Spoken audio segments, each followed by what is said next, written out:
Hey there, welcome back to True North Reviews. My name is Ryan, and today we are discussing the new Slipknot record, We Are Not Your Kind. This is the sixth studio album from the Iowa-based heavy metal band. They are of the metalcore variety, even though they've dabbled in many of subgenres over the years. They've engaged in explosive live shows with multiple percussionists while sporting masks. And yes, that's enough for me to want to check out this new album as a drummer myself, and I also am a mask enthusiast, even though I never wear one.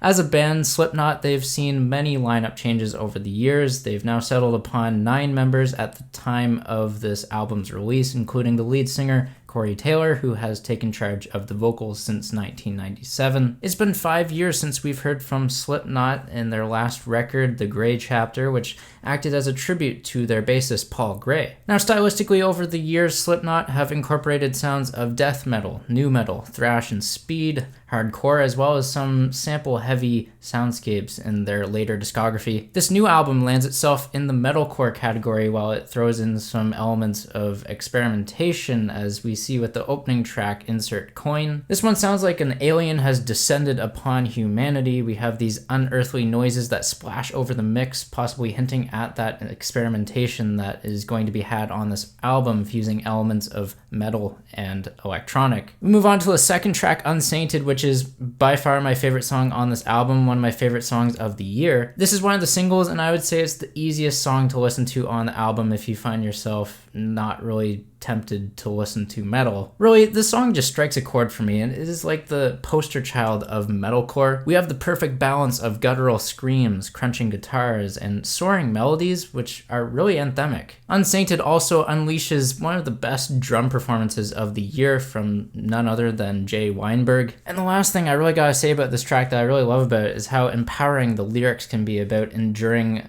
depression, and this topic is something that comes up time and time again on this album. The topic of depression continues to be explored on the song Birth of the Cruel, where we have this protagonist, as I would assume is the lead singer, as he has gone through many addiction issues over his lifetime. He has this resiliency to overcome depression, and this is the focus on the song here, but we see him shedding this sense of innocence and this growth towards an angry adult-aged man, which no one can really understand unless you're in his shoes. Makes sense, right? Some of the best lyrics reside on this song, Birth of the Cruel, too. Never underestimate the agony, death of the fool, birth of the cruel. And a lot more of these lyrics are sung with that throaty brand of singing that we typically would get with metal. Moving on from there, Forte is a cut on here that has rapid and raging double kick pedals. We have some warbly guitar tones in the bridge, which is pretty experimental, yet we have like this cacophony of organized sounds that are pretty dissonant. With a metal album, I'm not always convinced that being loud is the #1 priority. It's how you can really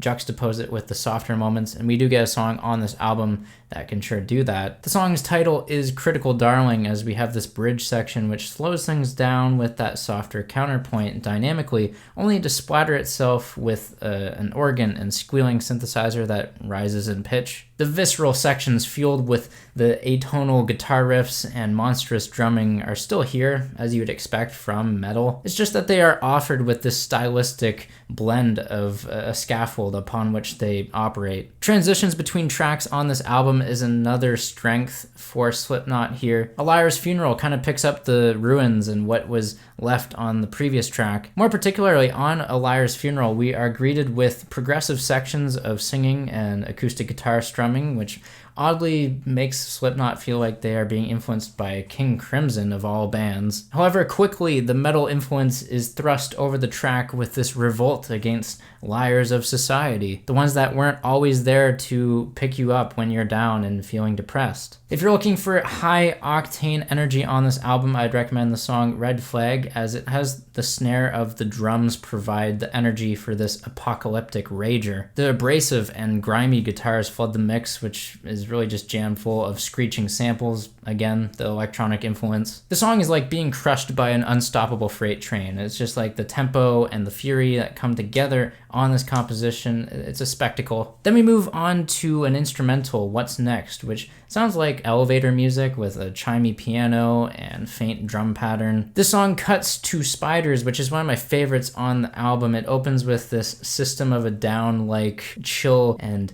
sinister, lurking sound. Spiders is certainly one of the more diverse and experimental metal songs on this project, if you could even call it metal. It has eerie tape clips and reversals. It's just a weird funk twist to its off-kilter rhythms. And overall, it just barrels forward with this compelling sense of direction. The track My Pain has some mysterious and frightening tones to it. It has this intro that kind of morphs into a Nine Inch Nails like group vocal thing. We have the techno loop drums. We have this repeating yet captivating variation of dark and moody aesthetics. And I'd say this album's peak really does climax with the final two cuts, Not Long for This World and Solway Firth. These songs contradict themselves in a way with the depression riddled narrative. We have Corey, who is convinced that he doesn't care about other people, and the ones that aren't there for him, the fake people, like he's just gonna weed them out, doesn't care about them. And he doesn't really expect people to help him out either, and he's just come to this realization where he can get by